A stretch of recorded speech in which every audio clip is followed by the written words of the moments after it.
Remedial teaching normal class में हम नहीं करते हैं, बल्कि हम उन बच्चों को कैच कर लेते हैं कि किन को रिमीडियल टीचिंग चाहिए। कुछ बच्चे ऐसे होते हैं जिनको शेडो टीचर ही कवर कर देता है। टीचर को एक बोतल का जिन समझा जाता है कि बिल्कुल टीचर हर मसले का हल है। हाल है। पेरेंट्स को ये बात बिल्कुल समझनी है और समझनी चाहिए कि बच्चे की तालीम और तरबियत ये पेरेंट्स की अव्वलीन जिम्मेदारी है। कोई एक टाइम घर में ऐसा ज़रूर रखें जब कोई भी इस तरह का गैजेट आपके पास, आपके बच्चे के पास ना हो। आप मेंटली और फिजिकली दोनों सूरतों में बच्चों के साथ हों।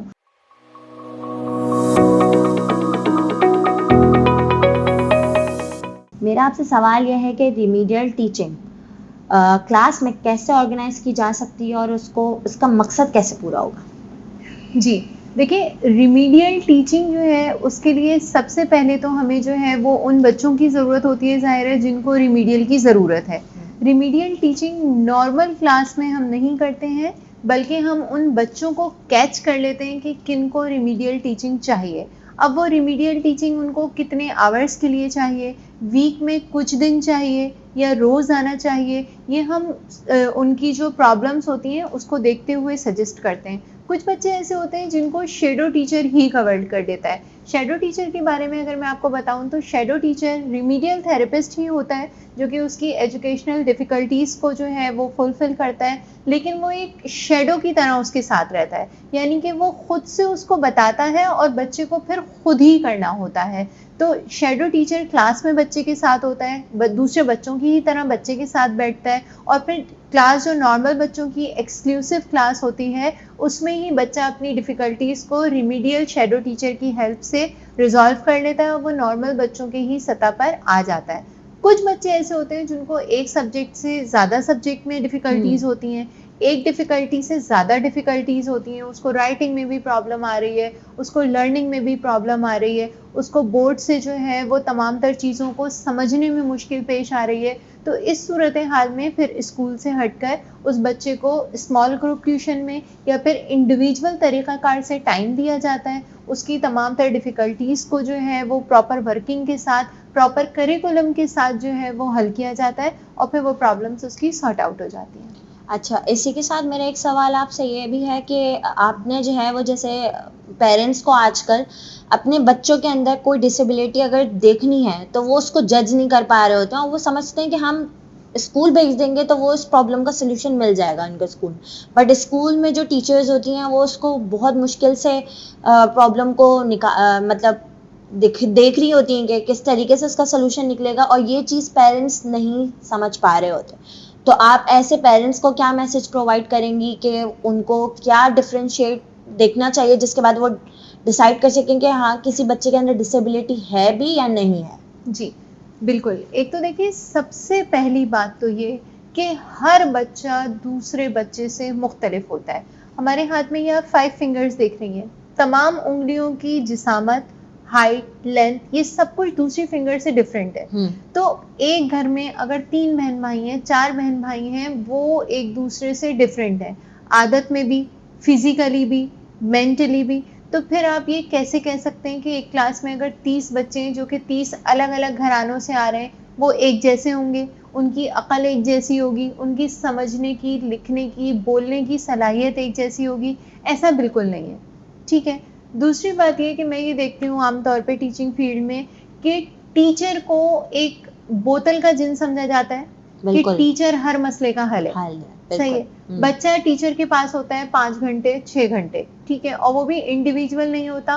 उन 5-6 घंटों में बच्चे टीचर के पास 30 बच्चे होते हैं और उनमें से वो एक बच्चा होता है।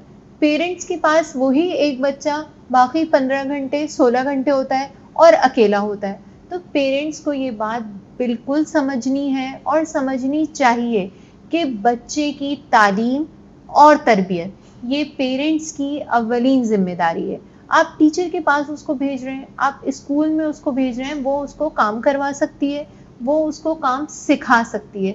उस काम को उसकी ज़िंदगी में अमली तौर पर प्रैक्टिकली लेकर आना, वो काम बच्चे को नहीं समझ में आ रहा है, तो उन 30 बच्चों के दरमियान अगर वो बच्चा टीचर को नहीं बता सका या टीचर नहीं समझ सकी, तो एटलीस्ट उस प्रॉब्लम को पॉइंट आउट करना पेरेंट्स की जिम्मेदारी है। इसीलिए ही पेरेंट्स टीचर मीटिंग्स स्कूल में रखी जाती हैं, कुछ स्कूल्स में वीकली रखी जाती हैं। और अगर parents teacher meeting even months में है तो बच्चों के पास एक होमवर्क नोटबुक होती है, आप उसमें सिंपल एक नोट दे दें टीचर को, तो टीचर लाजमी तौर पर उस प्रॉब्लम को सॉल्व करेगी। लेकिन अगर आप टीचर को एक नजूमी समझें कि उस 30 बच्चों में चंद घंटों में वो उस बच्चे की प्रॉब्लम को समझ ले, तो ये देखिए मुश्किल है, ठीक है। इसलिए कि लेकिन अगर आप उसको वो प्रॉब्लम बता देंगे, बच्चे की प्रॉब्लम को इंडिकेट कर देंगे, तो ज़रूर टीचर उसको सॉल्यूशन देगी। इसके अलावा मैं तमाम पेरेंट्स को ये भी कहूँगी कि प्लीज़ प्लीज़ प्लीज़ अपने बच्चों को टाइम दें और क्वालिटी टाइम दें। हमारे पास बहुत सारी मदर्स आती हैं, फादर्स आते हैं, नहीं हमारा बच्चा घर में होता है, हमारे साथ होता है, आप बच्चे के साथ हैं, आप एक रूम में हैं, अम्मी के पास अलग मोबाइल है, बाबा के पास अलग मोबाइल है, बच्चा टैब देख रहा है, टीवी देख रहा है, आप एक साथ होकर भी बच्चे के साथ नहीं हैं। तो बेहतर ये है कि कोई एक टाइम घर में ऐसा ज़रूर रखें जब कोई भी इस तरह का गैजेट आपके पास, आपके बच्चे के पास ना हो, आप मेंटली और फिजिकली दोनों सूरतों में बच्चों के साथ हों। तो आप बिलीव करें, आप अपने बच्चों की प्रॉब्लम्स को भी सॉल्व करेंगे और जो प्रॉब्लम टीचर ने सॉल्व करनी है वो प्रॉपर टाइम पर आप इंडिकेट कर देंगे। जब मिसाल के तौर पे एक छोटी सी वो है कि अगर बच्चे को फ्लू होता है, हम उसको घर में ही दवा दे देते हैं और वो ठीक हो जाता है, और अगर हम उसको इग्नोर कर देते हैं, निगलेक्ट कर देते हैं और वो फ्लू फिर फीवर में और फिर सीवियर फीवर में चेंज हो जाता है, तो हमारी मुश्किलात बढ़ जाती हैं। बिल्कुल इसी तरह से ही अगर बच्चों की एजुकेशन की कोई छोटी सी प्रॉब्लम है, आप उसको फ़ौरन आइडेंटिफाई करके उसको सामने लेकर आएंगे, टीचर को बताएंगे, तो रिजॉल्व हो जाएगी। अब साल के आखिर में फाइनल एग्जाम हुआ, बच्चे का रिजल्ट देखा, तो ये तो हमें आपने टीचर ने बताया ही नहीं था, तो आप पूरे साल बच्चा आपके पास था, आपको भी तो देखना था, छोटी सी कोई डिफिकल्टी थी आपको सामने लेकर आनी थी। तो देखें, टीचिंग एजुकेशन जो है ना, एजुकेशन एक ट्रायंगल है, ठीक है। इस ट्रायंगल के 3 एंगल हैं, पेरेंट्स, टीचर, चिल्ड्रन, और ट्रायंगल कभी भी इन 3 एंगल्स के बगैर मुमकिन नहीं है। अगर 2 लोगों का उसमें काम है, उसमें हिस्सा है टीचर और स्टूडेंट, और पेरेंट का नहीं है, तो ट्रायंगल कंप्लीट नहीं होगा, एजुकेशन मुकम्मल नहीं होगी। तालीमी अमल मुकम्मल जहाँ नहीं होगा तो बच्चे को डिफिकल्टी फेस करनी पड़ेगी। टीचर उस सूरत में डिफिकल्टी फेस करेगा कि वो रिजल्ट चाहेगा, बच्चा रिजल्ट नहीं दे सकेगा।